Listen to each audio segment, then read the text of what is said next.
what we do in Tifton, Georgia, whether it's on stink bugs or kudzu bugs or whatever problem, could be other departments with breeding or other management strategies, truly has implications across the world. One of the coolest parts of being an entomologist in Georgia is there's a new insect at every turn, and it never gets old. There's always a new invasive, there's always a new crop pest, there's always a situation where we need additional research, and as an ecologist, as an entomologist, that's a great place to be in life, and the work that we do really impacts our growers. I think there's tremendous appreciation for what we do, and I'm having the time of my life. This is great. People don't realize that if you have a really tough insect like a boll weevil or a Calpicuculio, they can be so severe that they limit production of a crop. They can literally keep people from growing the crop because you can't grow it economically. And so if you solve these problems, you can really turn agriculture back around in a big way.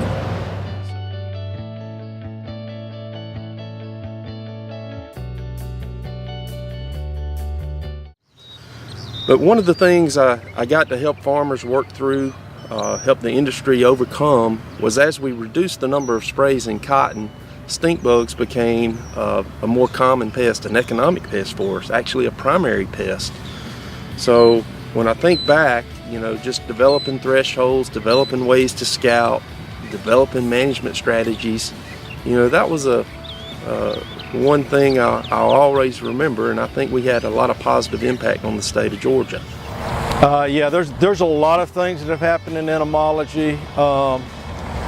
One of the most notable occurrences probably in the last few decades was the eradication of the boll weevil and the emergence of IPM programs within cotton crops. We went from almost losing the industry. We were down to close to 100,000 acres, 120,000 acres.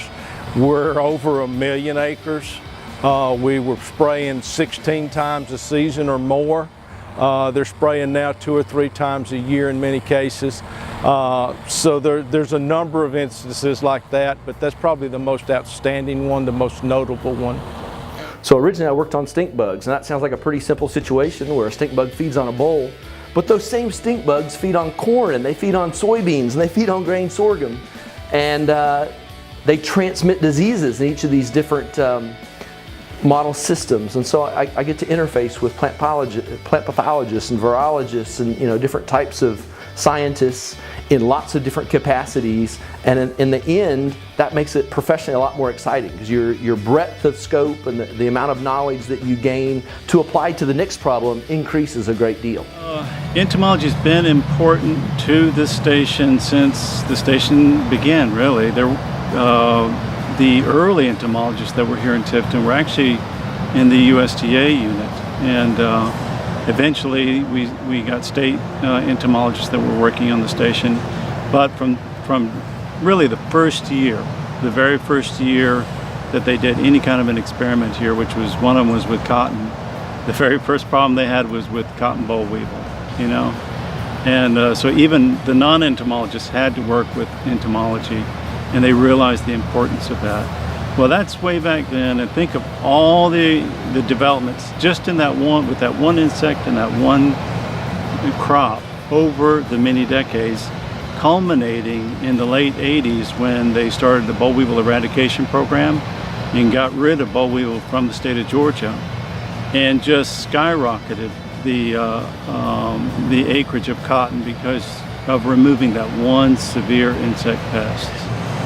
Bugwood started as an image repository, and now we've grown to include this reporting mechanism using smartphones and the web to track invasive species all over the United States and in Canada.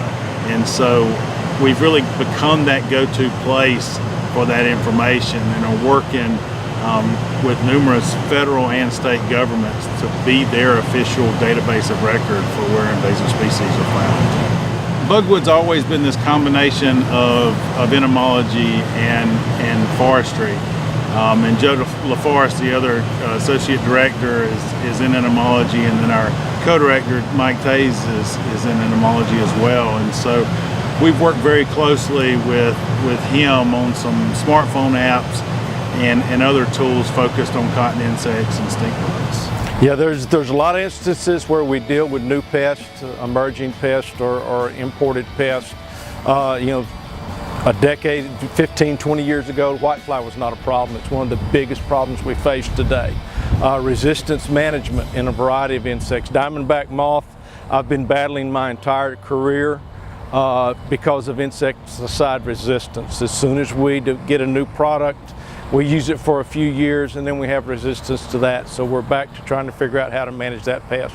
And that happens with a variety of pests and with a variety of crops, ornamentals, vegetables, row crops. We're always getting new pests. And even when we solve one, a good example is the boll weevil. We eliminated all those sprays for boll weevils, new pests emerged because of the lack of spraying. It's very interesting to work with such intelligent people. I mean, not only just about the research, I mean, they just know a lot about everything, and just, you know, seeing how everything's evolved since I started here at 95, you know, all the impact that their research has had, you know, around the state and around the world. It's just very interesting, and it's very rewarding to know that, you know, we may have had, you know, a small little impact in, you know, helping that be accomplished.